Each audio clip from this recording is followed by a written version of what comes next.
네, 이번 시간에는 저와 함께 이제 극문학에 대해서 공부를 해보도록 하겠습니다. 극문학 자체는 서사문학이랑 특징이 굉장히 비슷합니다. 그래서 서사가 그대로 극으로 왔다고 생각하면 됩니다. 자, 극이라는 거는 애초에 보여주기 위한 거예요. 그래서 우리가 연극이라던가 영화에서의 시나리오의 대본을 바로 극이라고 합니다. 그래서 서사갈래와 마찬가지로 인간의 삶이 나와 있고, 그 다음에 극은 소설은 인물과 인물의 갈등이 당연히 있잖아요. 그런데 극은 눈으로 보여주는 거니까 이 갈등이 조금 더 첨예하게 드러납니다. 우리가 예를 들어 연극 티켓을 사서 2시간 또는 1시간 반 동안 앉아있는데 인물하고 인물이 너무 평안하고 막 잔잔하면은 금방 관객들이 돌아가 버릴 거 아니에요. 영화도 마찬가지죠. 내가 극장에서 영화표를 사서 굳이 나의 소중한 시간을 써서 재미있는 것을 보기 위해서 앉아있는데 재미가 없다? 그러면 그 영화는 성공하지 못하죠. 그래서 인물과 인물 또는 인물과 세계, 이런 갈등을 굉장히 첨예하게 드러나는 게 바로 이제 극갈래의 특성입니다. 그래서 서사갈래에서 조금 더 인간의 삶과 갈등이 구체적으로 시각적으로 보여지고, 그 다음에 그런 거를 잘 보여주기 위해서는 갈등이 많이 쓰이죠. 자, 그러면 이제 극갈래는 그럼 서사갈래랑 뭐가 다르냐? 서사에서는 시에서는 화자, 그 다음에 소설에서는 서술자가 있었잖아요. 극은 서술자가 있을 수가 없죠. 우리가 잠깐 영화적 기법이나 연극적 기법으로 해설자가 등장을 해서 얘기를 하거나 인물이 잠깐 해설자 역할을 하긴 하지만, 소설처럼 처음부터 끝까지 그 내용을 전부 다 서서 얘기해주는 사람은 없어요. 영화도 마찬가지예요. 그래서 인물의 그 역할이 커집니다. 주로 인물의 행동과 그 다음에 대사로 구성되는 게 바로 이제 그게 특성입니다. 그리고 이런 것들을 우리 관객들은 뭘로? 눈을 통해서 직접적으로 이제 보는 거죠. 자, 그 다음에 극이라는 거는 현재형입니다. 현재형, 현재의 문학입니다. 자, 연극을 본다 그러면은 극이 시작되고 끝날 때까지 우리는 배우들과 그 시간, 공간을 함께 구성하죠. 영화도 마찬가지예요. 영화는 저장된 매체긴 하지만 영화 같은 경우도 그 영화 속의 그 순간만큼은 현재잖아요. 그래서 굉장히 현장성이 강합니다. 자, 그리고 이제 연극하고 시나리오의 이제 차이점은 뭐냐면, 연극 같은 경우는요, 우리가 소극장 같은 거 생각하면은 무대의 공간이라던가 시간의 제약이 있어요.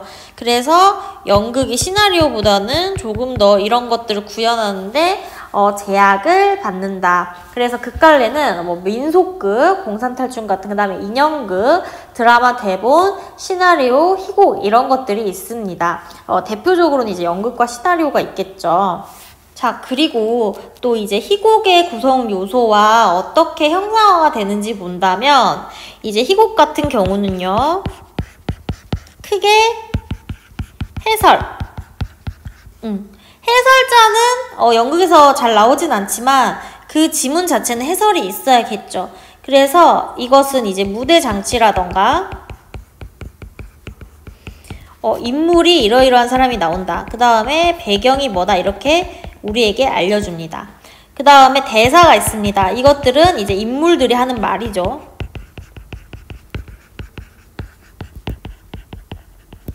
그 다음에 또 뭐가 있냐, 지시문이란 게 있습니다. 지시문은 무대 장치라던가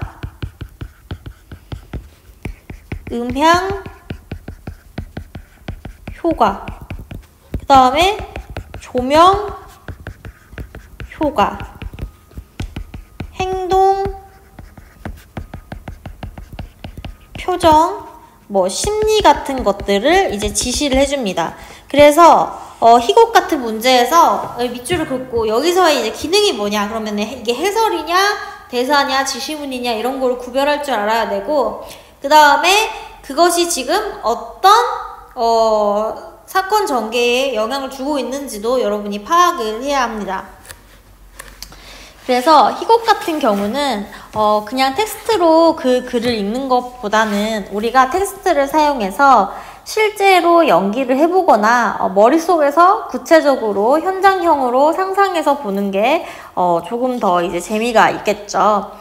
자, 그래서 희곡의 구성 단계 같은 경우는요, 소설이랑 굉장히 비슷한데 명칭이 조금 다릅니다. 발단, 전개, 절정, 하강, 대단원 이런 식으로 구성이 되고요. 그 다음에 이제 아까 말했듯이 연극과 시나리오의 개념이 어떻게 다른지 이 비교 자료를 통해서 조금 더 심화해서 학습할 필요가 있습니다. 자, 그러면 이번 시간에는 이제 극문학이 어떻게 이제 문제가 나오는지를 같이 한번 보기 위해서 저랑 같이 분석을 해보도록 합시다. 자, 여기 1번부터 4번까지 물음에 답하시오 라고 이렇게 나오죠. 그럼 보면은 이걸 한눈에 보면 이렇게 인물들의 이름이 나와요. 이러면 바로 이거는 지금 극갈래구나 라고 생각을 하면 됩니다. 자, 우선 이 문제 자체는 굉장히 쉽기 때문에 저랑 같이 한번 볼게요. 극은 행동과 대사의 문학이라고 했습니다. 그래서 인물이 어떤 행동을 하고 어떤 말을 하고 있는지가 중요합니다. 도념이 이 인물이겠죠. 좋아서 뛰며. 이게 바로 뭐예요? 행동 지시문입니다. 난 서울 가요. 서울 가게 됐어요. 라고 뭘 하고 있어요? 대사를 하고 있구나. 이렇게 이해를 하면 됩니다. 초보가 물어봐요. 서울? 도념은 네 라고 얘기하고 있죠. 오직 대화로만 이제 이루어지는 거예요. 초보, 너 또 도망가려고 하는 게 아니냐? 도념, 도망이 뭐예요? 하얀 털목도리 한 부인이 날 데려다 수양아들 삼는다는데 라고 해서 소설 같은 경우는 서술자가 그 사건을 맥락을 얘기를 해주지만 여기는 서술자가 없죠. 오직 인물의 대사를 통해서 우리는 어떤 상황을 알 수 있습니다. 지금 도념이라는 인물과 초부라는 사람이 대화를 하고 있는데 도념이가 어디를 가요? 서울에 가게 됐죠. 왜? 바로 부인, 어떤 부인이 도념이를 아들로 삼기 때문에 데리고 가는 그런 상황이란 거를 우리는 자연스럽게 알 수가 있습니다. 수양아들, 너 그게 정말이니? 그러면요, 지금 스님께 승랑 맞으러 가셨어요 라고 했는데 스님이라는 말을 보니까 여기서 우리는 자연스럽게 어떤 배경을 떠올려야 됩니다. 여기는 지금 어디다? 절이다 이렇게 생각할 수가 있겠죠. 그래서 초부가 도념인 운이 트였구나 이렇게 얘기를 하고 있습니다. 그래서 도념이 난 속으로 벌써부터 언제든지 그 부인 입에서 이 말이 나올 줄 알았어요. 초부, 내가 하룻밤새 서울 대갓집 수양아들이 된다니 아주 그야말로 꿈 같구나 라고 지금 도념이를 이제 옹호를 해주고 있죠. 도념이가 그이가 불공 들이기 전에 나한테 한 얘기가 있어요. 뭐라고 했길래 아이 그 애 참 의젓하게도 생겼다. 수양아들 삼았으면 좋겠네. 이러더니 그 말이 정말이었군요. 라고 얘기를 하고 있어요. 자, 그래서 지금 상황 알겠죠? 어떤 절에 이제 부인이 온 거죠. 근데 그 중에 이제 도념이를 발견을 한 거예요. 근데 이 도념이가 동자승이죠. 그래서 이 어린 아이가 있으니까 아들로 삼고 싶은 마음이 들었던 거예요. 그래서 데리고 간다는 얘기가 이제 펼쳐지는 거죠. 초부가 나도 서울 가면 한번 찾아가마 라고 얘기하니까 네, 꼭 오세요. 사랑에다 모셔놓고 한상 잘 차려드릴게요. 인수 아버지 좋아하시는 술도 많이 드리고요. 자, 초부가 바로 누구의 아버지예요? 인수의 아버지입니다. 이렇게 나오고 있어요. 그래라 하늘을 쳐다보면 이게 바로 행동이죠. 어째 눈이 올라나 보다. 그래서 지금의 이제 계절적 배경도 뭐를 통해서? 인물의 대사를 통해서 알 수가 있습니다. 이만큼 인물의 대사가 중요합니다. 도념이가 퍽퍽 쏟아져도 좋아요. 샘가에 빙판이 지면 또 물을 어떻게 깃나 하고 걱정했지만 인젠 괜찮아요. 서울 아시댁엔 시중들이 많으니까 제가 안 길어도 될 거예요. 그러니까 벌써부터 우리 도념이는 뭘 하고 있어요? 서울 생활에 대한 기대감이 아주 높죠.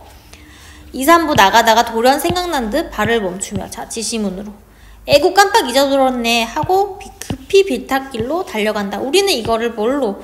우리의 눈으로 보기 때문에 앞으로 도념이가 어떤 행동을 할지를 직접적으로 이제 보게 됩니다. 그래서 현장성이 여기서 이렇게 계속 강화가 되고 있는 거죠. 펄쩍 뛰며 너 토끼다리를 채 놓은 거 개구나 라고 했어요. 돌아보며 걸렸을 거예요 하고 쏜살같이 내려간다.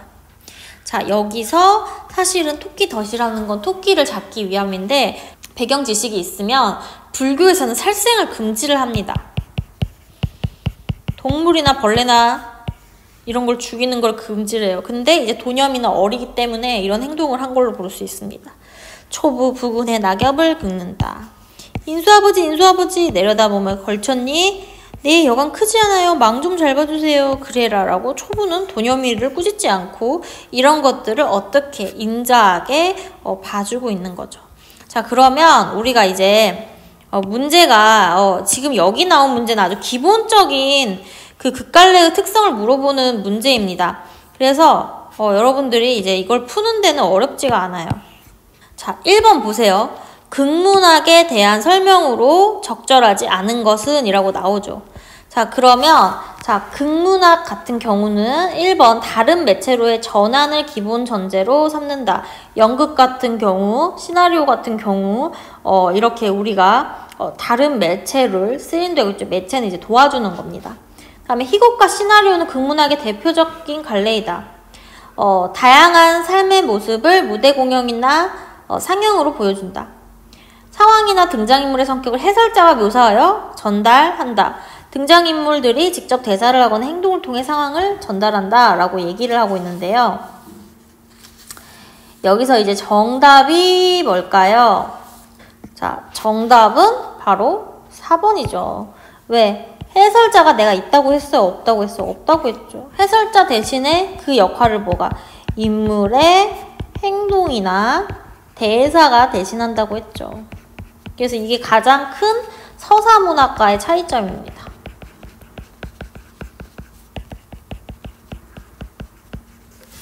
자, 그 다음에 2번 보세요. 이 글에서 알 수 있는 내용이 아닌 것은, 자, 이것도 한번 같이 볼까요? 도념은 스님과 함께 절에서 살고 있죠. 그래서 이제 서울에 간다니까 너무 좋았던 거예요. 어린 아이에게 절이 얼마나 답답했겠어요. 초부에게는 인수라는 이름의 아들이 있다. 그래서 인수아버지라고 얘기를 했죠. 서울 아씨의 집안은 형편이 넉넉하고 부유하다. 서울 대갓집 수양아들이라는 말을 통해서 알 수가 있죠. 대갓집은 큰 기와집에 사는 그런 부유한 집을 얘기합니다. 그 다음에 도념은 수양아들이 되어 서울에 간 것을 기뻐하고 있다. 누가 봐도 기뻐하고 있죠. 그 다음에 5번. 스님은 도념을 수양아들 삼겠다는 부인의 부탁을 승낙하였다. 이거죠. 왜? 아직 모름. 그 다음에 이제 3번 같은 경우는 제가 아까 설명을 했는데요. 자, 여기서 초부가 기억과 같은 반응을 나타낸 까닭을 동승이라는 도념의 처지와 관련하여 쓰시오라고 했잖아요. 펄쩍 뛰고 있어요. 근데 여기서는 초부가 펄쩍 뛰긴 했지만 대놓고 얘기를 안 하고 있죠. 그 이유는 뭐냐? 살생을 하면 안 된다는 불가의 어떤 율법 어겼기 때문에 이렇게 알 수 있습니다. 그 다음에 이 글에서 알 수 있는 소부의 성격 이런 것들도 뭐를 통해서 무조건 인물의 행동이나 대사를 이제 희곡은 기본적으로 말하기 때문에 이 성격도 인물의 행동과 대사로 이제 파악을 해야 됩니다. 냉정하다, 따뜻하다, 엄격하다, 무관심하다, 원칙적이다. 뭐겠어요? 그렇죠.